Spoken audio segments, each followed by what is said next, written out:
พี่น้องผ่านไปแล้วกับการสืบพยานจำเลยสืบพยานผู้ใหญ่บ้านฟินแลนด์พี่น้อง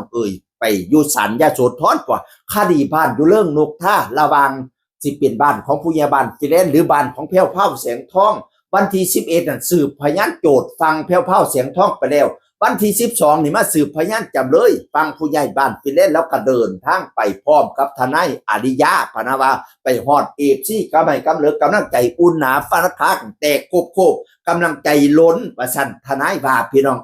โอ้ยแต่ก็สืบคักสืบแน่สืบจนมาได้พักกินข้าวสวยพักเบรกทานสบู่ก่อนขึ้นเขียงต่อพนาวานะ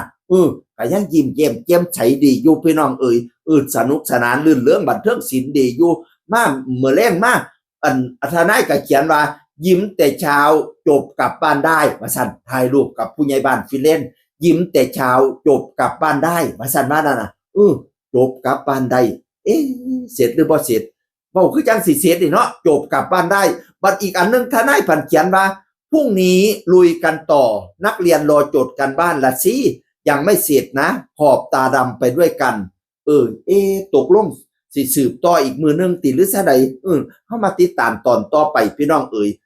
บัดนี้นี่ทางผู้ใหญ่บ้านฟินแลนด์ก็มาถ่ายคลิปเนาะสนุกสนานลื่นเริงบันเทิงศิลป์แล้วบอกว่าแล้วเข้าไปแล้วมีแต่หัวรอ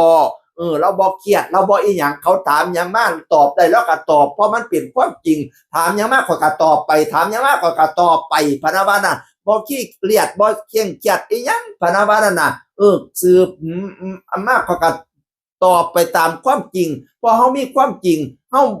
บ่ต้องเครียดอีหยังว่าซั่นละว่าทำนองนี่พี่น้องยิ้มแย้มแจ่มใสข่อยมีแต่ยิ้มข่อยมีแต่หัวเราะว่าซั่นละว่านั่นน่ะแต่บ่เสร็จแท้หรือวันที่30มกราคมพุ่นจังสิตัดสินว่าซั่นว่าน่ะเพจหลายเพจออกมาว่าตัดสินแต่บ่ตัดสินแท้หรือวันที่30มกราถึงจะตัดสินว่าซั่นผู้ใหญ่บ้านฟินแลนด์ว่าพี่น้อง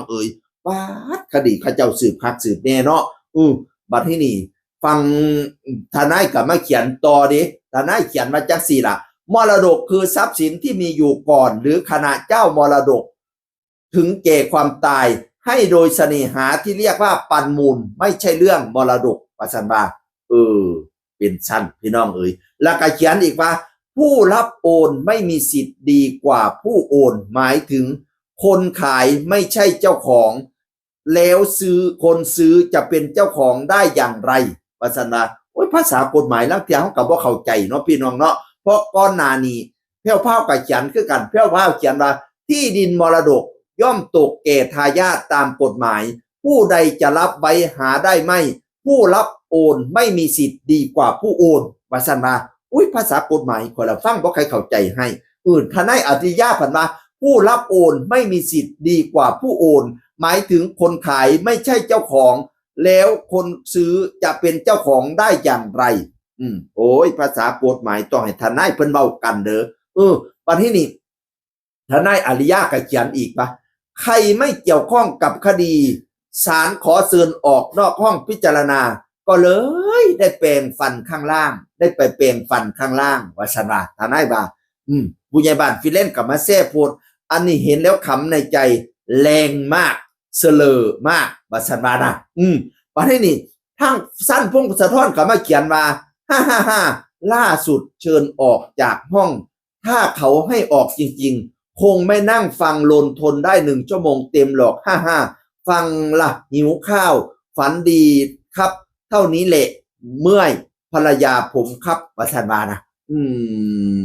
ก็ต่างคนต่างโพดนะต่างคนต่างโพดต่างคนต่างเขียน ต่างคนต่างโพด ต่างคนต่างโพดพี่น้องต่างคนต่างเขียนแต่ว่าชาวบ้านชาวเมียงเขาจับมาใส่กันเรียบร้อยแล้วพี่น้องแล้วก็ติดตามตอนต่อไปวันที่30มกราคมปีหน้าแต่ก็อีกบ่ไกลอีกบ่จักเรียนดอกคดีนี้สิออกมาเป็นรูปแบบใดพี่น้องเสียงคนเก่าเว้าสู่ฟังสวัสดีครับสวัสดีครับ